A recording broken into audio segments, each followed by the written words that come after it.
Bonjour tout le monde. Nous sommes dans le chapitre 10 de la partie du système nerveux et précisément dans les documents 3 à propos du contrôle du réflexe myotatique. On va continuer aujourd'hui par Squeeze your hand again. contrôle. C'est quoi All un right. contrôle, Do it premièrement? again. All right, perfect. So now I'm going to hook you up over here so that you get to see. It's going to feel a little bit Mais weird est-ce at que first. cette It's fille going est to feel like capable a, de contrôler la you main know, when you de ce lose your free garçon-là? will and someone else becomes Avoir your dans agent, it cette does feel a bit présentation très strange. I want you to rapide relax your hand. comment cette All right, and Sam, you're contraction with me. des All right, so you're électrodes gonna squeeze. I'm not à gonna turn it on yet. So partir go ahead des and give it a muscles de la squeeze. fille All right. à un So now, dispositif are you ready, électrique, Miguel? puis de ce Okay, so dispositif I've turned it on. à So la go ahead main and ou turn bien your au hand. muscle de ce Do you garçon, feel that a little on bit? peut observer maintenant Yeah, do que it cette again. fille est capable de A little bit. faire quoi? Okay, so relax. No, hit it again. Faire Okay. contracter les muscles du garçon Oh, et par perfect. là Perfect. de All right, so faire relax. Do it again. All right, so now. une flexion. All right, so right de la now, main your du brain garçon. is controlling your arm and it's also controlling his arm. C'est So go ahead and just do it ce one more qu'on appelle time. le All right, so contrôle. it's perfect. On peut contrôler nos muscles et cette fille elle peut encore contrôler les muscles d'une autre personne. C'est ce qu'on appelle le contrôle. Pour commencer, on va vous montrer une autre fois les connexions qui sont faites entre le muscle et la moelle épinière, le neurone sensitif et le neurone moteur, avec la fibre sensitive et le corps cellulaire du neurone sensitif, et la fibre motrice et le corps cellulaire du neurone moteur. Encore, on va vous faire attention à la présence des deux muscles. Le muscle qui se trouve là, qui est le muscle extenseur de la jambe, qui se trouve dans la cuisse, et le muscle fléchisseur de la jambe qui se trouve encore dans la cuisse. L'extension, ou bien le coup fait sur le tendon du muscle extenseur du pied dans ce cas, fait un message sensitif qui est transmis par la racine dorsale et qui va sortir à partir de la racine ventrale pour arriver au muscle et causer une contraction de ce muscle, ce qui aboutit à l'extension du pied. Maintenant, on va réfléchir un peu à propos de l'activité des muscles antagonistes. Le muscle, dans ce cas, qui est un muscle fléchisseur, se contracte. En même temps, on observe que le muscle extenseur se relâche. Dans ce cas, le muscle extenseur se contracte et le muscle fléchisseur se relâche. C'est ce qu'on appelle deux muscles antagonistes. Mais nous avons besoin d'enregistrer les activités des deux muscles pour quand même quantifier les contractions et transformer ces contractions en ce qu'on appelle des valeurs, parce qu'on peut, à partir de ces valeurs, on peut analyser et interpréter les mouvements, on peut interpréter le contrôle de la moelle épinière concernant les deux muscles antagonistes. Donc, on se limite aujourd'hui à ce problème très rapide, comment enregistrer les activités des muscles antagonistes. On va observer ici une contraction très faible et ici on peut observer qu'on peut relier les électrodes sur les muscles du bras et après qu'on relie les muscles, on peut observer les contractions, on peut observer des signaux électriques qui apparaissent sur l'écran de l'ordinateur et qui nous informent sur le degré de la contraction des deux muscles. Comme dans ce cas, on peut vous montrer une activité électrique du muscle fléchisseur dans ce cas, tandis que le muscle extenseur est au repos. Puis, on peut vous montrer plusieurs fois cette contraction du muscle fléchisseur et le muscle extenseur reste relâché.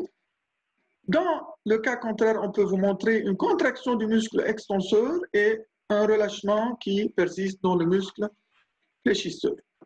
Encore une autre fois, on peut vous montrer cette contraction qui est réalisée dans d'autres muscles. C'est une extension qui fait contracter le muscle extenseur, le muscle fléchisseur est relâché.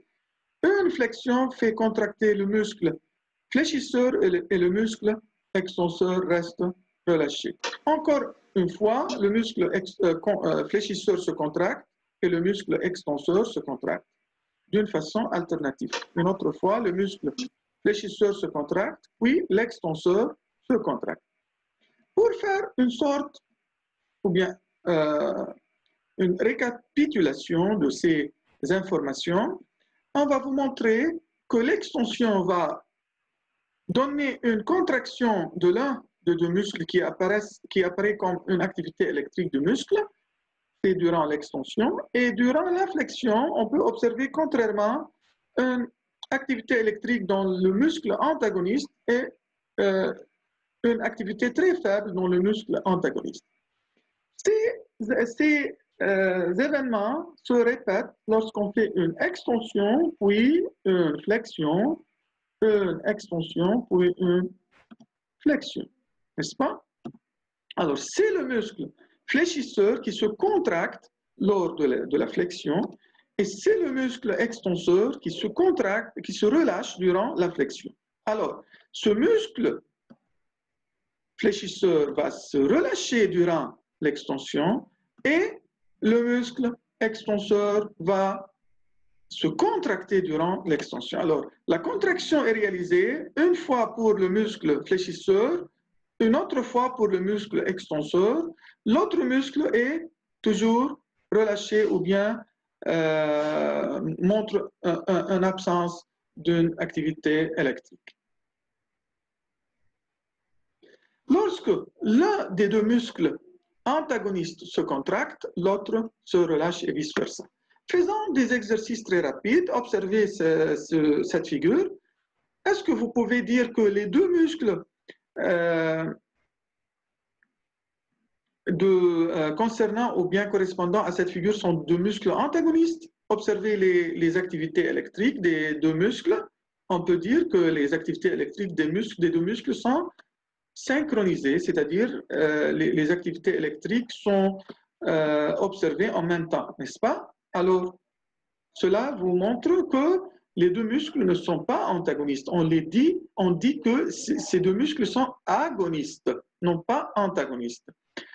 Une autre figure, on peut observer que la contraction ou bien l'activité électrique du deuxième muscle commence avant le muscle 1, puis durant cette contraction de ce muscle qui est noté par 1, il y a une absence de la contraction dans l'autre muscle, n'est-ce pas? Et au contraire, dans les autres cas, on peut observer toujours l'un des muscles se contracte et l'autre se relâche. Alors, les deux muscles dans ce cas sont deux muscles antagonistes. On continue avec le muscle 1 qui se contracte puis se relâche, se contracte puis se relâche, mais le muscle D est toujours contracté d'une façon modérée. Que pouvez-vous dire dans ce cas? Alors, dans ce cas, les deux muscles ne sont pas antagonistes, vraiment, et encore, les deux muscles ne sont pas agonistes, car ils ne se contractent pas en même temps, n'est-ce pas? Et ne se relâchent pas en même temps. Un autre exemple, dans cet exemple, il y a une contraction des deux muscles, mais on ne peut pas dire que les deux muscles se contractent en même temps, on ne peut pas dire que les deux muscles se contractent alternativement. Les deux cas ne se présentent pas, alors les deux muscles ne peuvent pas être ni antagonistes ni agonistes. On peut observer ici des contractions qui sont faites en même temps, et on peut observer des contractions une contraction faite par l'un et non pas par l'autre, et encore une contraction qui est faite par l'un et non pas par l'autre. n'est-ce pas? Pour aller plus loin,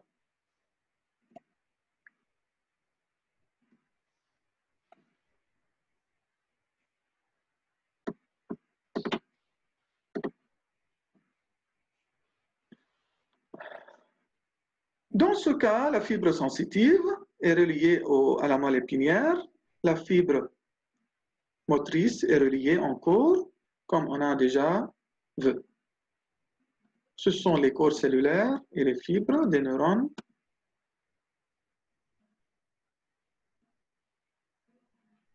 L'autre muscle fléchisseur a encore son propre neurone moteur qui a une fibre motrice reliée à lui pour assurer sa contraction lorsqu'on veut le contracter. Mais comment la moelle épinière est-elle capable de contrôler en même temps la contraction de l'un des deux muscles et le relâchement de l'autre? Comment on peut contracter le muscle qui est étiré par le coup réalisé sur le tendon et en même temps la moelle épinière fait un relâchement du muscle antagoniste qui est le muscle fléchisseur dans ce cas. Alors, on va, dans les présentations qui arrivent, traiter ce problème qui est à propos des relations synaptiques, des connexions synaptiques qui sont réalisées au niveau de la moelle épinière entre le neurone sensitif et les neurones moteurs des deux muscles antagonistes. Ce neurone sensitif correspond à un muscle.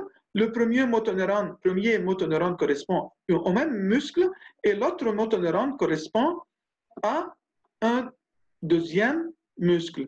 Comment doit ce neurone sensitif doit être relié aux deux motoneurones correspondant au muscle antagoniste pour réaliser une contraction du premier muscle et un relâchement pour l'autre afin de permettre une extension comme il faut pour la jambe ou bien pour le pied dans le cas du coup fait sur le tendon du muscle extenseur comme on a déjà vu. C'est le problème qu'on va aborder dans les présentations qui arrivent. Comment la fibre sensitive provenant d'un muscle est-elle reliée au motoneurone correspondant pour le même muscle et au motoneurone correspondant au muscle antagoniste. Pour faire une auto-évaluation rapide, je veux laisser à vous ce lien Internet dans le commentaire de la vidéo et vous pouvez accéder à ce lien pour faire une auto-évaluation de ce que vous avez appris à partir de cette présentation. Merci à vous et on va continuer le chapitre 10 et plus précisément les documents 3 dans les vidéos qui arrivent. Merci beaucoup.